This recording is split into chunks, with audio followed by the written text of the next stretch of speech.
kami yang di surga, dikuduskanlah namamu, datanglah kerajaan-mu, jadilah kehendak-mu di bumi seperti di surga. Berikanlah kami pada hari ini makanan kami yang secukupnya, dan ampunilah kami akan kesalahan kami, seperti kami juga mengampuni orang yang bersalah kepada kami. Dan janganlah membawa kami ke dalam pencobaan, tetapi lepaskanlah kami daripada yang jahat, karena Engkaulah yang empunya kerajaan dan kuasa dan kemuliaan sampai selama-lamanya. Amin.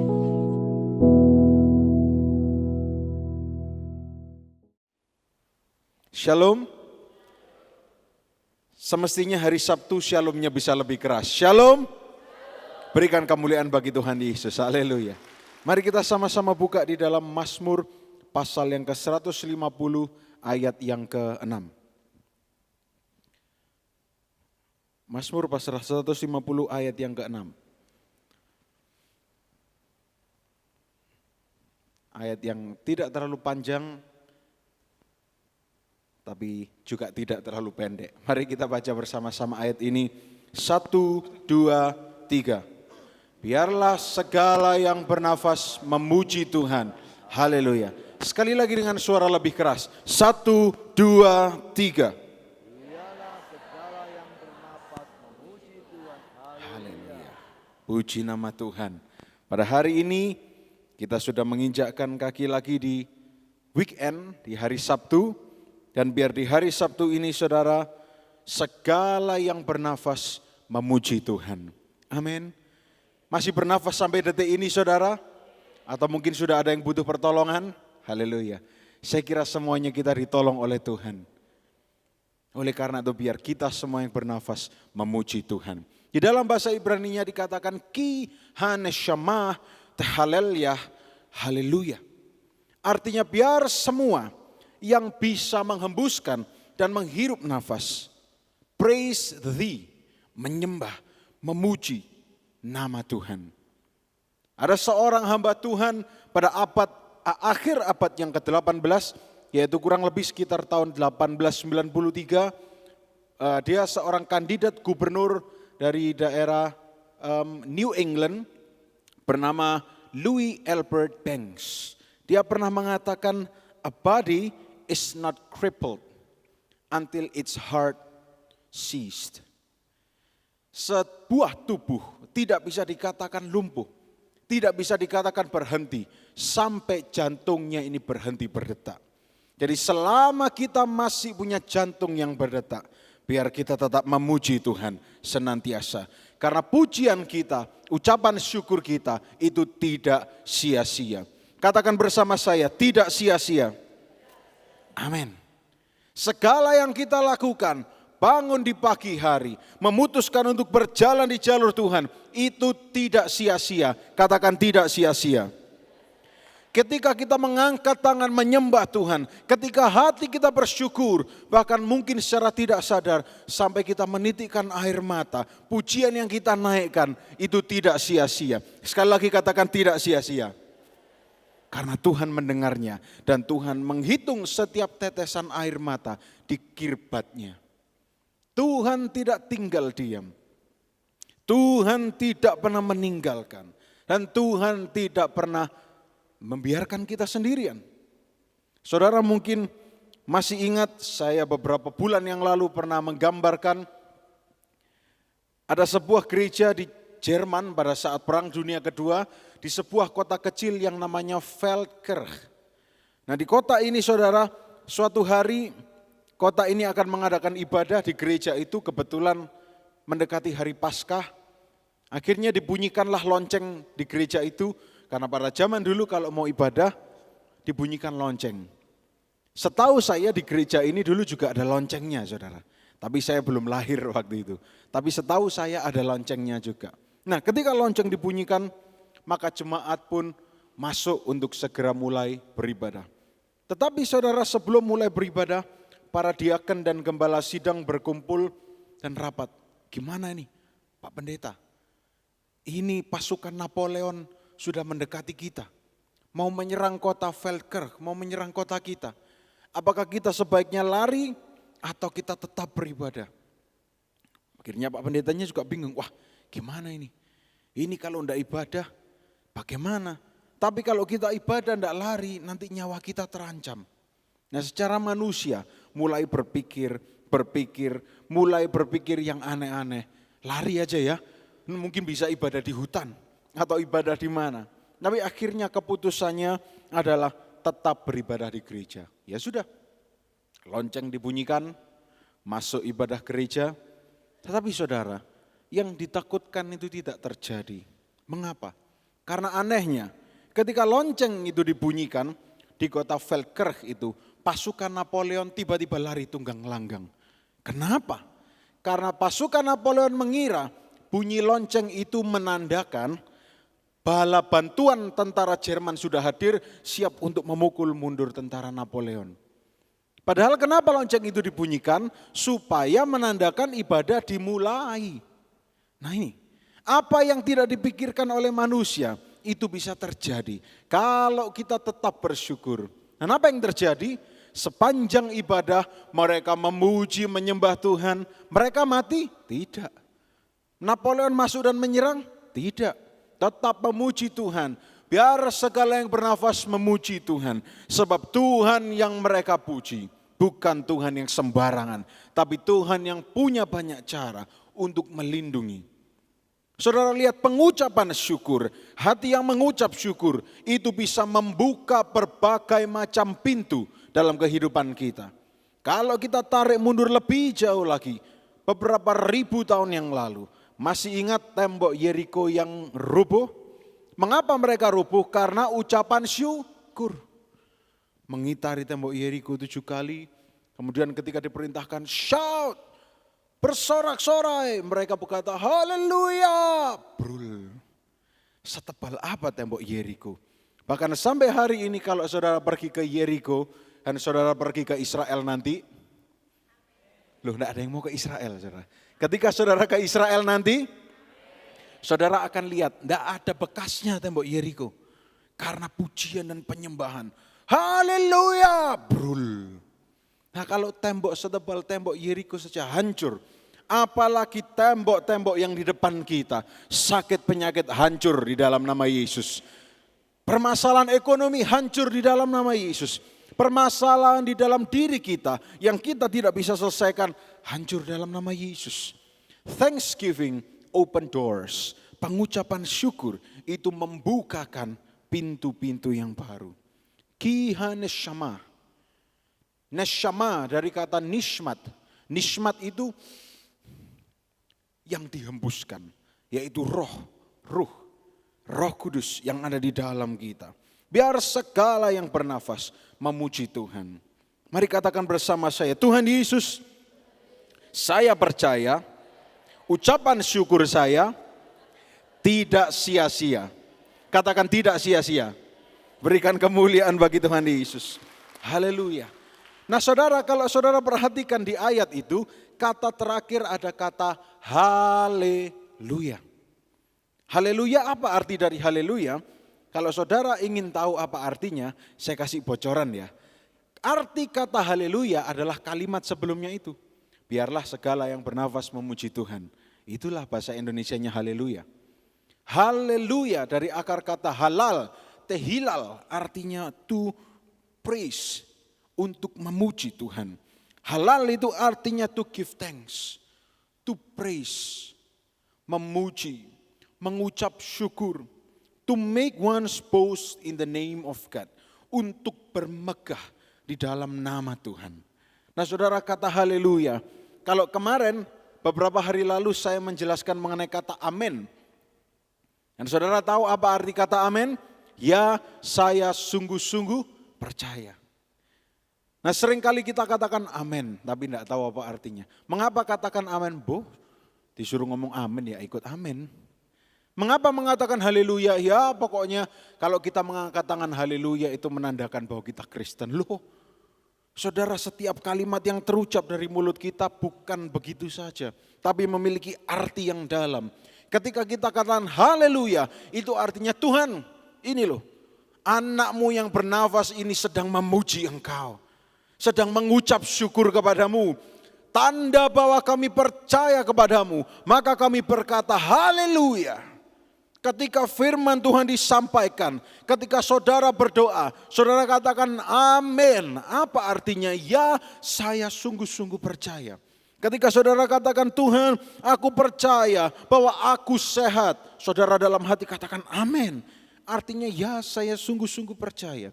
Nah, dua kata ini yang mungkin hari-hari ini sudah direndahkan statusnya dan dianggap enteng. Ketika saudara ditanya oleh pendeta, saudara percaya? Amin. Loh, seharusnya katakan dari hati amin. Amin, saya percaya. Ketika dikatakan hari depan kita penuh harapan, jangan amin. Tapi katakan amin, saya percaya. Ketika dikatakan saudara adalah saudara yang berkemenangan. Haleluya, saya memuji Tuhan. Dari hal yang sekecil ini saja, kalau kita bisa memulai dengan benar, maka kita akan melihat dari hal yang terkecil pun Tuhan berkati kita semua.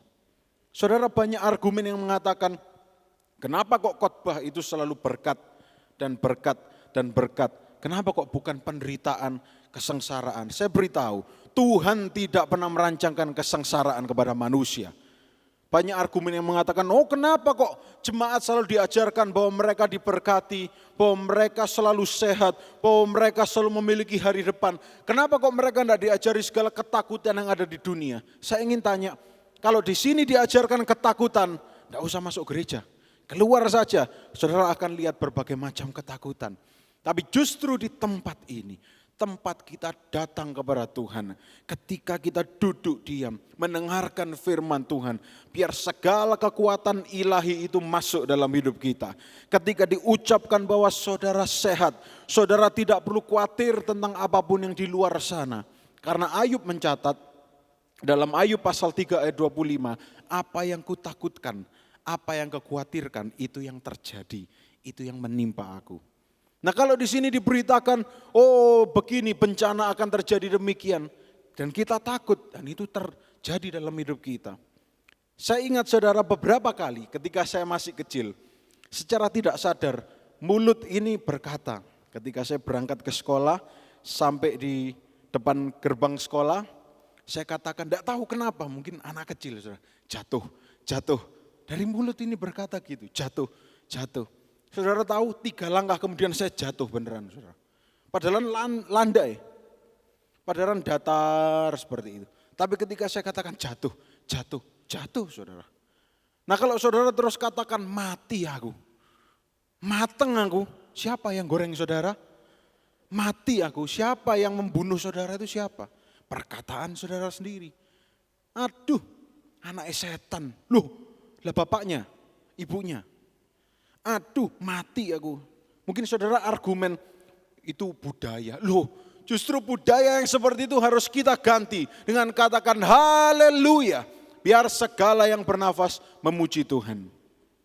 Terima kasih Tuhan Yesus. Amin Tuhan Yesus. Karena apa yang kita ucapkan itu terjadi. Sudah berapa banyak penelitian saudara yang meneliti mengenai air. Ada 2 botol air, yang satu diberkati terus, yang satu dikutuki terus. Apa yang terjadi? Yang diberkati, partikel atau molekulnya itu bagus. Tapi yang dikata-katai, hancur, jelek. Mengapa ini terjadi? Oh ini supernatural, karya Allah. Bukan, ini adalah kuasa dari perkataan kita. Kita harus tahu bahwa mulut kita ini membawa kuasa.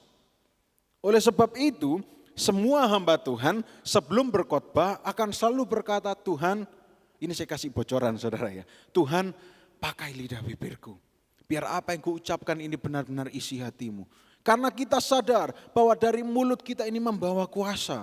Bisa kuasa untuk mengutuki orang lain, kuasa untuk memberkati orang lain.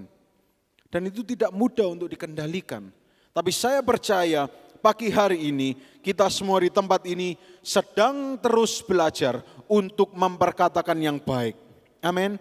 Meskipun kita mungkin dihadang sakit penyakit, katakan Tuhan kalau ini salahku aku minta ampun. Tapi sekarang aku katakan di dalam nama Yesus aku sembuh. Haleluya. Sembuh enggak? Sembuh. Pasti sembuh. Doa orang benar bila dengan yakin didoakan. kecil kuasanya, besar kuasanya, besar kuasanya. Jangan mundur, jangan lengah. Saudara jangan mau di downgrade oleh iblis. Iblis selalu katakan, kamu ini loh tinggal di mana sih? Kok kebanyakan ngomong. Kota kecil Mojokerto aja banyak omong. Iya kalau kamu tinggal di Jakarta boleh ngoceh. Nah, iblis selalu membisikkan kalimat-kalimat seperti itu. Sampai jantung ini berhenti berdetak. Tubuh tidak bisa dikatakan lumpuh. Sampai hati kita berhenti berdetak. Biarlah kita tetap memuji Tuhan. Louis Albert Banks, calon gubernur pada abad yang ke-18 akhir mengatakan ini. Jangan berhenti mengucap syukur, tetap memuji Tuhan. Karena hari-hari ini kalau kita lihat di dunia, dunia mengajarkan bahwa kita berhenti mengucap syukur. Dan mulai mengkritik orang lain. Mulai mengkritik kanan, kiri. Dan ini sangat jelas.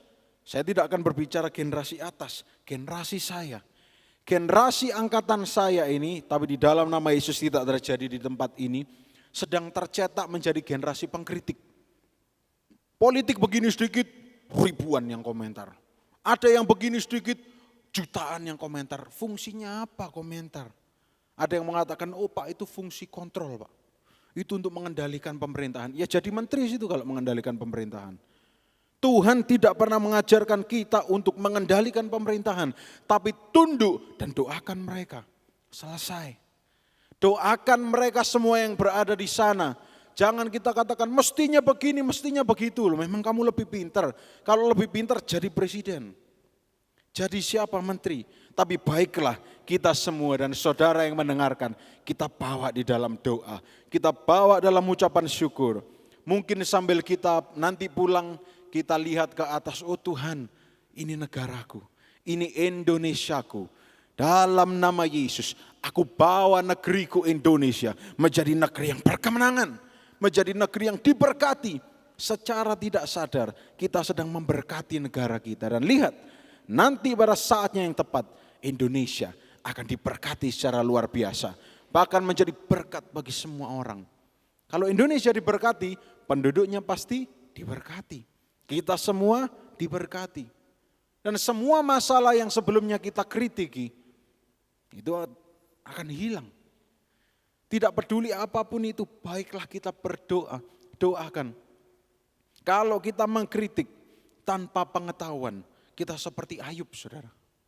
Dan Tuhan sendiri mengatakan dalam Ayub pasal yang ke-38 mulai ayat yang pertama sampai terakhir. Ayub, mengapa dari mulutmu muncul kalimat-kalimat tidak berpengetahuan atau kalimat tanpa pengetahuan, words without knowledge. Nah ini yang harus kita hindari.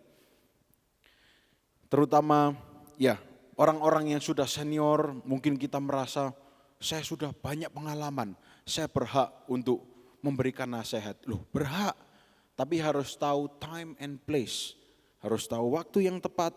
Apakah posisi kita benar untuk memberikan kalimat itu? Kalau tidak, lebih baik kita ucapkan syukur. Berdoa sendiri kepada Tuhan. Berdoa sendiri kepada Tuhan. Nah saudara, kalau saya boleh saksikan, saya ini adalah hasil doa dari orang tua saya. Kalau saudara lihat, mungkin seperti hari ini, pelayanan keluar kota, pergi kemana, tidak ada di tempat. Tapi kenapa kok anaknya tidak jadi bandar narkoba, tidak jadi penjahat kelas kakap, kelas hiu? Karena hasil doa, pengucapan syukur. Alergi berapa bulan, waktu saya masih kecil, alergi yang 3 kali lipat dari anak normal. Kenapa bisa sembuh? Pengucapan syukur, doa. Tidak ada yang tidak bisa diselesaikan oleh pengucapan syukur dan doa. Nah pada hari ini, Sabtu, akhir dari minggu kita, biarlah kita tetap mengucapkan syukur kepada Tuhan. Jangan kehilangan nilai pengucapan syukur di dalam hidup kita. Karena ketika kita mengucap syukur, itu sama artinya seperti kita berkata, Tuhan, aku mau tetap berjalan di jalur pengucapan syukur. Aku mau supaya aku tidak kehilangan pengucapan syukur dalam hidupku. Saudara, bukan berarti kita mengucap syukur ketika kita disakiti. Ketika kita disakiti, Tuhan, terima kasih untuk sakit hati ini loh. Ini bukan pengucapan syukur. Ini namanya menipu diri sendiri.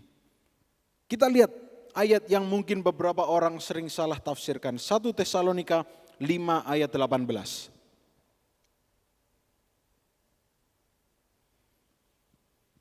1 Tesalonika 5 ayat yang ke-18.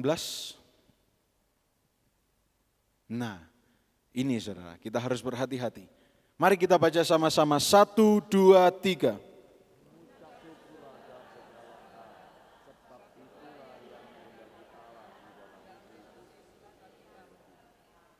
Amin. Mengucap syukurlah dalam segala hal. Loh, berarti kalau kita sakit kita harus mengucap syukur. Ya, betul. Saya jawab, ya betul. Kalau kita disakiti orang kita mengucap syukur. Ya, betul. Tetapi bukan mengucap syukur untuk sakit penyakit itu. Bukan mengucap syukur untuk permasalahan yang ada.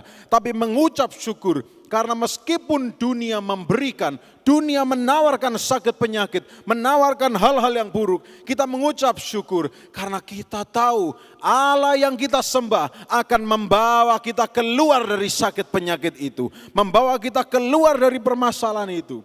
Meskipun nampaknya semuanya itu penuh dengan kelemahan, penuh dengan ketidakberdayaan, tetapi kita harus tahu bahwa Allah kita menciptakan lebih dari sekedar hidup. Tapi Allah menciptakan kita untuk hidup dan beroleh hidup yang berkemenangan. Mengucap syukur dalam segala hal, itu artinya kita harus tahu dalam skop yang lebih luas. Bahwa segala hal itu artinya segala kebaikan yang Tuhan ciptakan. Kita diciptakan semuanya baik, tapi ketika kita belok ke kanan, pasti ada keburukan yang terjadi. Apa maksudnya mengucap syukur dalam segala hal? Artinya ketika kita mengucap syukur, kita sedang kembali ke jalur Tuhan. Ketika kita sudah belok ke kiri, aduh mateng aku, mati, aduh bangkrut, aduh sakit-sakitan. Kita mengucap syukur. Terima kasih Yesus, aku sehat, aku diberkati. Kembali ke jalur yang benar. Pengucapan syukur dalam segala hal. Sebab itulah yang dikehendaki Allah dalam Kristus Yesus bagi kamu. Oh saudara, apa yang dikehendaki Allah kita? Hari depan yang penuh harapan. Semua dari kita diciptakan demikian. Tapi memang tidak mudah. Saya akan katakan ini, tidak mudah. Tidak mudah. Nampaknya mudah tetapi tidak mudah. Tapi saya tidak ingin mengecilkan hati saudara. Saya ingin membesarkan hati saudara. Meskipun tidak mudah, tapi bersama Yesus kita mampu mengucap syukur. Saya ingin tanya ketika saudara misalnya, dulu saudara yang dulu, sekarang sudah tidak ada ya. Ketika saudara habis marah-marah sampai mukanya merah, saudara bisa langsung doa, Tuhan aku datang ke hadiratmu. Tidak bisa. Tidak mudah itu mengucap syukur. Tapi saudara, bukan hal yang mustahil. Ketika kita datang kepada Tuhan, Tuhan capek Tuhan. Harus mengalami begini, ditampar dari kanan, ditampar dari kiri. Ditusuk dari belakang, capek Tuhan. Tapi apapun itu, aku akan mengucap syukur dalam segala hal. Bukan karena segala hal itu, tapi aku melihat seperti Engkau memandang. Kalau dunia memandang ketika aku ditusuk dari belakang, maka aku sudah tamat riwayatku. Tapi aku mau memandang seperti Yesus memandang. Bahwa ketika ada orang yang menyerang aku, Yesus tetap mengasihi aku. Yesus tetap menggandeng tanganku. Yesus tetap membawa aku berjalan di jalurnya. Maka aku akan tetap katakan haleluya. Biar diriku yang masih bernafas ini memuji nama Tuhan. Contoh yang terakhir saudara. Mengapa kita harus mengucap syukur? Saudara tidak perlu membuka ini tetapi saudara boleh catat di dalam Yesaya pasal 38 ayat 17 sampai 19. Kisah dari Raja Hizkia. Di mana ketika dia mengucap syukur umurnya diperpanjang. Umurnya diperpanjang oleh Tuhan. Pengucapan syukur membuka banyak pintu. Ada orang yang sudah sakit parah ketika hatinya mengucap syukur. Sebab hati yang gembira adalah obat. Ketika mereka mengucap syukur, umurnya diperpanjang. Kebaikan Tuhan diperpanjang untuk hidupnya. Mengucap syukur saudara, Kita harus tahu dan harus kita garis bawahi. Mengucap syukur adalah sebuah gaya hidup yang Tuhan turunkan ke dunia ini. Dan kalau kita mau mengaku bahwa kita mau seperti Yesus, maka gaya hidupnya pun harus seperti Yesus. Ketika kita mengucap syukur, kita sedang menebarkan tren Yesus Kristus. Apa tren masa kini? Jawab saja, mengucap syukur. Tuhanku membawa turun tren pengucapan syukur ini. Dalam segala sisi kehidupanku, biar aku mengucap syukur. Karena aku tahu ada Tuhan yang baik. Bukan karena di balik masalah ada berkat, bukan. Tuhan tidak pernah main ada udang di balik batu, enggak saudara. Tuhan kalau berikan berkat, berkat. Tuhan tidak akan berikan, selesaikan dulu rintanganku, maka engkau akan melihat berkatku. Enggak. Coba saudara kalau punya anak, kemudian saudara katakan, papa punya kado yang spesial, tapi engkau harus melewati jeruji besi. Engkau harus melewati kawat berduri. Begitu saudara? Begitu? Ayah yang di dunia saja tidak mungkin demikian. Meskipun ayahnya mungkin seorang militer yang disiplin, sedisiplin-disiplinnya namanya ayah itu akan tetap mengasihi. Kalau perlu anaknya sedang tidur dihampiri. Nak, hadiah untuk kamu. Tuhan berkati. Apalagi Bapak kita yang di surga tidak akan main udang di balik batu, selesaikan dulu masalah dan rintangan ini supaya aku memberikan berkat. Enggak. Masalah dan rintangan memang ada di dunia, bukan dari Tuhan, tapi karena mungkin kita salah berbicara, karena mungkin kita salah bertindak, maka kita harus gentle, selesaikan sendiri, tapi nantikan di sana. Tuhan siap menolong kita dan Tuhan siap menggandeng kita. Kalau kita berjalan di jalur Tuhan dengan mengucap syukur, maka kebaikannya itu tidak jauh dari hidup kita. Amin saudara. Mari kita sama-sama bangkit berdiri. Haleluya. Saudara, kalau saya boleh sedikit bergurau, mari kita selesaikan minggu ini secara jantan dengan mengucap syukur. Amin. Mengucap syukur untuk kebaikannya dari hari Senin, Selasa sampai hari ini, bahkan sampai besok, bahkan sampai selama-lamanya. Karena Dia Allah yang begitu baik dalam hidup ini. Kita selesaikan secara jantan. Tuhan, ampuni aku kalau hari-hari ini mungkin ada waktu di mana aku tidak mengucap syukur. Sehingga berkat-Mu itu tersendat Tuhan.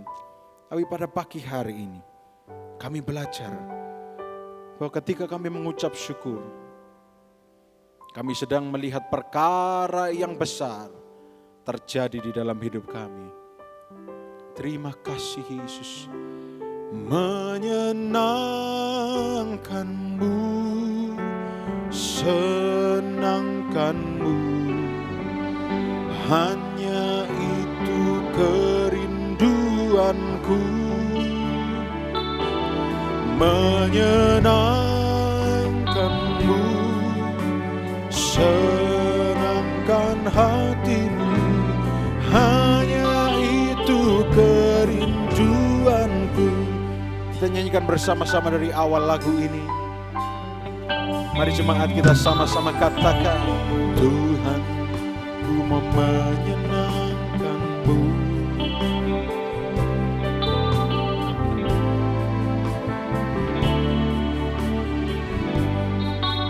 Oh, haleluya.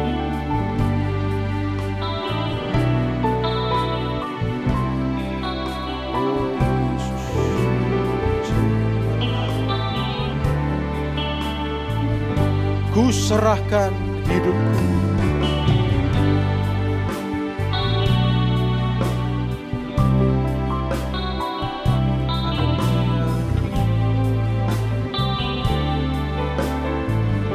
Ya Tuhan,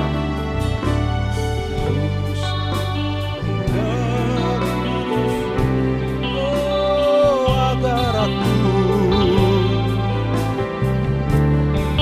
Mari sama-sama kita katakan, menyenangkan-Mu, senangkan-Mu, hanya itu. Amin. Haleluya. Oh,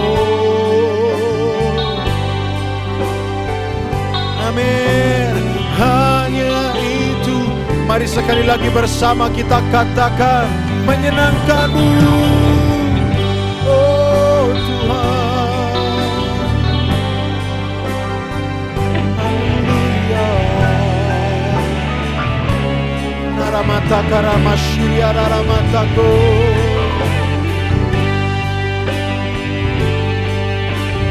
Senangkan hatimu, hanya itu kerinduanku. Hanya itu kerinduanku sepanjang hidupku Tuhan. Hanya itu kerinduanku. Mari berikan sorak-sorai bagi Allah kita. Haleluya. Mari kita buka kedua tangan kita untuk menerima berkat Tuhan.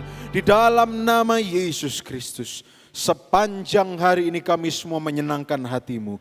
Kami sehat, kami diberkati, kami dibungkus dengan darah Yesus. Hati kami dipenuhi dengan ucapan syukur kepada-Mu. Sebab kami tahu kami menjadi kepala dan bukan ekor. Apa saja yang kami lakukan berhasil, beruntung, dan memuliakan nama Tuhan.